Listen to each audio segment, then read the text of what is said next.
पत्नी में, पुत्र में, घर में, धन में आसक्त होकर के हर्षित मत होइए, ये सब छूट जाएंगे। इस संसार में किसी को नहीं टिकना, सबको जाना है।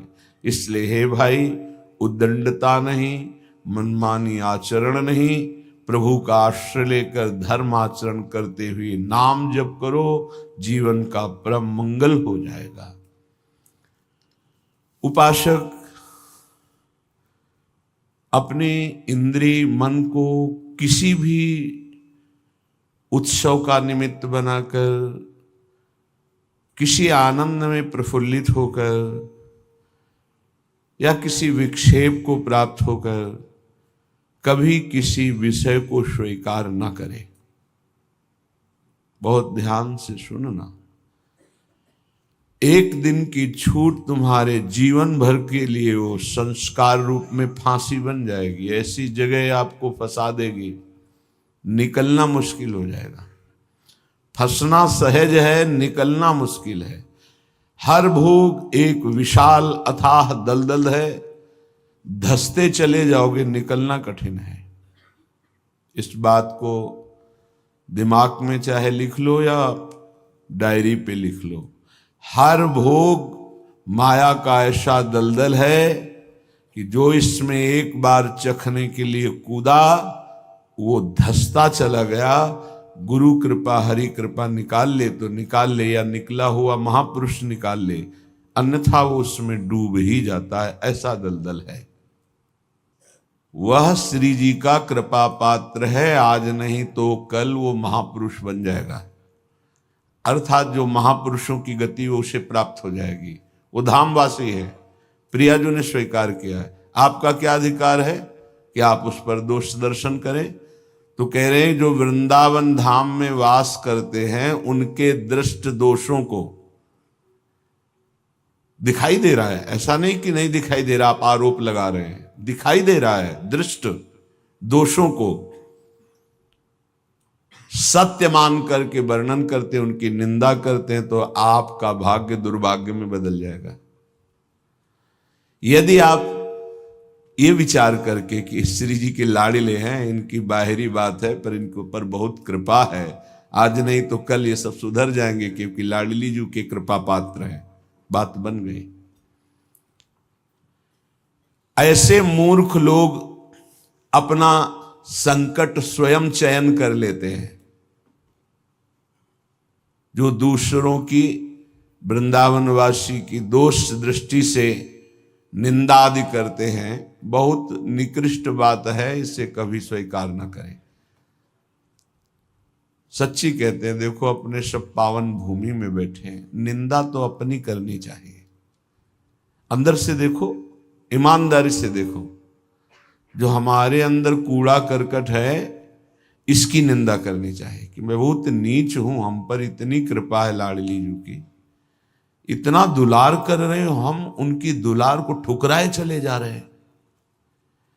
वो कह रहे हैं दाहिने चलो, हम बाएं बढ़ते चले जा रहे हैं, पर वो कृपा ही करती जा रही है। हम कभी एकांत में बैठकर नहीं रोए कि मैं कितना नीच अपराधी हूं कि अपने इतने करुणा में स्वामी का विरोध कर रहा हूं, उनके विरुद्ध चल रहा हूं, जबकि प्रतिकूलस्य विसर्जनम, बिल्कुल विसर्जन कर देना, आज के बाद कोई गलती नहीं होगी।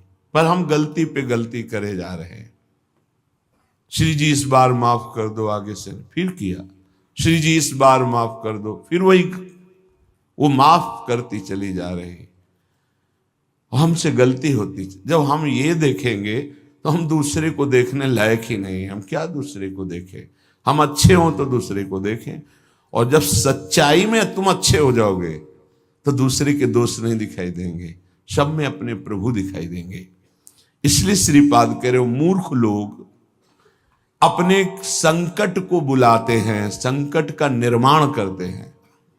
ये बहुत भयावह बात है कि किसी वैष्णव या किसी वृंदावनवासी की निंदा बिल्कुल भूलकर मत करना। ये ब्रजवासी जन भगवान के लाड़िले हैं।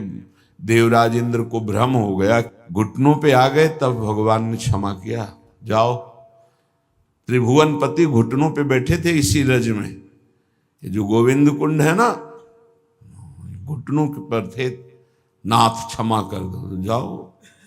ऐसा अहंकार मत करो कि तुम्हारे द्वारा पूरी सृष्टि चल रही है। ये ब्रजवासी हमारे प्राण हैं, अगर इनको कोई संकट तो फिर हम उसको महासंकट में डाल देंगे। हमारे ब्रजवासियों को कोई ना छेड़े। भगवान कह रहे मेरे प्राण हैं ब्रजवासी जन। देवराज इंद्र से ज्यादा नाराज नहीं हुए। कारण जानते हो? किया तो उपद्रव ब्रजवासियों को पीड़ा देने का, लेकिन सब ब्रजवासी एक साथ बैठ कर दिए ना, तो लालजू ने थोड़ा तो उन पर शासन किया, फिर कृपा कर दी। लेकिन ब्रह्मा जी के ऊपर कृपा नहीं की, क्योंकि अलग कर दिया। ये उपद्रव किए पर सबको इकट्ठा कर दिए। इसलिए ज्यादा इनको पढ़ के देख लेना, ज्यादा नहीं, बस इतना कहा तुम देवराज हो, सतोगुणी हो, अहंकार मत किया करो। लेकिन ब्रह्मा जी तो कांप के चले ही गए, भगवान मुस्कुराए नहीं। क्यों? ब्रजवासियों को अलग कर दिया। तुम ब्रह्मलोक में मायामयी सैया पे सुला दिया, हमारे प्राण प्यारे ब्रजवासियों का अपराध करते हो। तो आज तक ब्रह्मा जी का प्रवेश नहीं ब्रज में, बात समझ लो। वो मूर्ख हैं जो वृंदावन या ब्रजवासी जो वास कर रहे हैं उनके प्रति दोष दृष्टि करें। 12 वर्ष में तो सिद्ध हो जाता है, 21 वर्ष में क्यों नहीं परिवर्तन हुआ? जी गलती। तो जब हमारी गलती, तो हम दूसरों को क्यों दोष दर्शन करने वाली वृत्ति से देख करके निंदा करें, उनका अपमान करें? हमारे अंदर खुद इतनी ये गलत है, तो तुम क्या कर रहे हो? तुम भी तो गलत हो जो दूसरों का दोष दर्शन कर रहे हो। परमार्थ कहता है किसी के भी ना दोष देखने ना गुण देखने, सब में भगवत भाव देखना। संसारी पुरुष क्रिया देखता है, परमार्थ का पथिक कारण देखता है। कारण श्री हरिवंश बनम, क्रिया नहीं देखता है। क्रिया देखने वाला संसारी होता है। श्रीपाद कह रहे वो मूर्ख लोग संकट की स्वयं रचना कर देते हैं। अच्छा, ये कोई पाप नहीं है कि क्षय हो जाएगा तो आप मुक्त हो जाएंगे। ये अपराध है, वैष्णव अपराध। ये तभी क्षय होगा जिस वैष्णव से अपराध बना है उससे क्षमा याचना हो जाए, नहीं तो, या फिर आपको पता नहीं तो गुरुदेव क्षमा कर दे, जाओ कोई अपराध नहीं। तो अखंड मंडलाकारम व्याप्तम चराचरम, गुरुदेव सब में व्याप्त है, हर अपराध क्षमा कर सकते हैं वो। गुरुदेव अगर कह दे जाओ कोई अपराध नहीं, तो कोई अपराध नहीं। गुरु महिमा बहुत बड़ी है। मंत्र मूलम गुरु वाक्यम, मोक्ष मूलम गुरु कृपा। हर अपराध से मुक्ति के लिए गुरुदेव है। गुरुदेव मुझे पता नहीं क्या अपराध बन गया, लेकिन है कोई अपराध, क्षमा कर दो। उन्होंने कहा जाओ कोई अपराध नहीं, तो पूरी सृष्टि का अपराध क्षमा हो जाएगा। गुरुदेव में ऐसी सामर्थ्य, वो भगवान का साक्षात कृपा वपु है। कभी किसी को ऐसा महसूस हो तो अपने गुरुदेव भगवान से क्षमा मांग ले। अगर नहीं पता चलता कि किस वैष्णव का अपराध बना है तो गुरुदेव से क्षमा मांग ले। श्रीपाद कह रहे हैं ऐसे व्यक्ति हमारे चाहे प्राण संकट में पड़े हो, कभी समीप ना आवे, मैं इनका दर्शन न करूं और इनका संभाषण न सुनूं। जो संतों की, ब्रजवासियों की, वैष्णव की, भगवत भक्तों की निंदा करते हैं, ऐसे लोग हमारी दृष्टि में ना आवे, कभी हमारे कान में इनकी आवाज ना पड़े, और कभी प्राण संकट होने पर भी मैं इनकी सेवा स्वीकार ना करूं। क्योंकि ऐसे लोगों का विषय सेवन करना, दिया हुआ भोजन पाना, या उनके पास बैठना, या उनकी दर्शन करना, इस सारे साधन को हास्यास्पद बना देते हैं। उपहास योग, अर्थात कुछ नहीं रह जाता जो ऐसे लोगों का संग करता है। अपराध नहीं, निंदा नहीं होनी चाहिए, बहुत सावधान। पूज्य श्री चंद्रशेखर बाबा जी महाराज वो कहते थे कि ब्रजरज, ब्रजलता और ब्रजवासी, इन तीन से श्रद्धा बिगड़ गई तो बात तुम्हारी बनेगी नहीं। उनके श्रीमुख के शब्द थे कि तुम रेगिस्तान में वास कर लो तो तुम्हारा कल्याण हो सकता है, लेकिन ब्रजवासी, ब्रजरज, ब्रजलता, इनका अपमान अपराध करोगे तो वृंदावन में तुम्हारा कल्याण होने वाला नहीं है। वो डायरी में लिखा हुआ पूज्य चंद्रशेखर बाबा जी महाराज, वे भी 25 वर्ष पहले की बात, प्रारंभ में ही दर्शन के लिए। तो यहां श्रीपाद कह रहे हैं ऐसे मूर्ख लोग अपने संकट का स्वयं निर्माण कर लेते हैं। किसी भी विषय में क्यों ना हो, जो वृंदावन वासियों की निंदा करते उनका मैं दर्शन न करूं, कभी कभी संभाषण न करूं, कभी दिया हुआ कोई पदार्थ या विषय सेवन न करूं। उपासक को सावधान रहना चाहिए। अपना काम बनाने आए हो कि तुम यहां सृष्टि सुधारने आए हो? देखो तुम्हें पक्की बात बता दे, भगवान भी पूरी सृष्टि को नहीं सुधारे।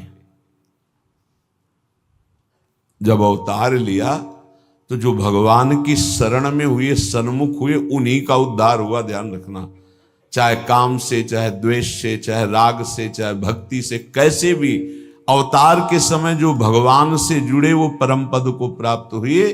भगवान के अवतार के समय हम लोग भी होंगे, कीड़ा मकोड़ा, दीमक, चींटी चीटा जो बने होंगे, तो हमारा उद्धार नहीं हुआ।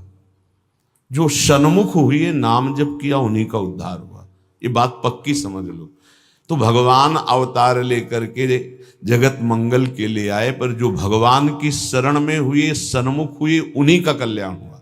तो आज भी भगवान हैं, उनका नाम है, उनका रूप है, उनकी लीला है, ये उनका धाम है। जो सन्मुख होंगे, ठीक से चलेंगे, वो भगवान को प्राप्त होंगे।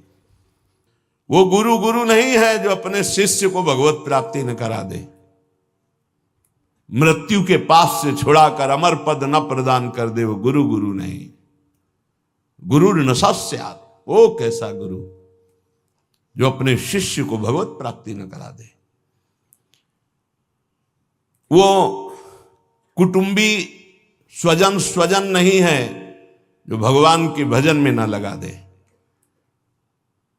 अगर भगवान का भजन नहीं करने देता तो जाके प्रिय न राम वैदे ही तजिए ताहि कोटि बैरी सम जद्यप परम स्नेही। वही कुटुंबी है जो भगवान के भजन में लगा दे। जो भगवान के भजन में विघ्न पैदा कर दे, भगवान में ना लगने दे, वो हमारा कुटुंबी नहीं, वो हमारा स्वजन नहीं, वो हमारा करोड़ों वैरियों के समान है। पिता न सास्यात्, वो पिता नहीं है जो मुझे भगवान के मार्ग में ना बढ़ाए, बढ़ने से रोक दे। वो पिता नहीं। ये बड़ी उत्तम उपदेश वृत्ति भगवान ने। वही पिता है जो अपने पुत्र को भगवत प्राप्ति करा दे। सास्यात् जननी, वही मां है जो भगवान के चरणारविंद में अपने पुत्र की वृत्ति बढ़ावे। लेकिन आजकल तो माता पिता बालक को वही सिखाते हैं जिससे उदर भर जाए। 3 बातें, पेट भर जाए, अच्छे कपड़े पहन लो, खूब भोग भोगने को मिले, यही शिक्षा है। इतने केवल लक्ष्य है। कह रहे सास्यात् जननी न सास्यात्, वो पिता नहीं, वो माता नहीं जो भगवान की प्राप्ति कराने का उपदेश न करे, नाम जपने का उपदेश न करे, वो नहीं है माता पिता। दैवम न तत्स्यान्न, यद्यपि दैव बड़ा माना जाता है, पर वो दैव किस काम का जो हमें भगवान का भजन ना करने दे, विमुख कर दे। और सही बतावे, दैव कुछ है ही नहीं, हमारे कर्म ही हमारे दैव हैं। मानव जीवन मिला है इस दैव वाली बात को व्यर्थ कर देने के लिए। भजन करो इतना डट के, हर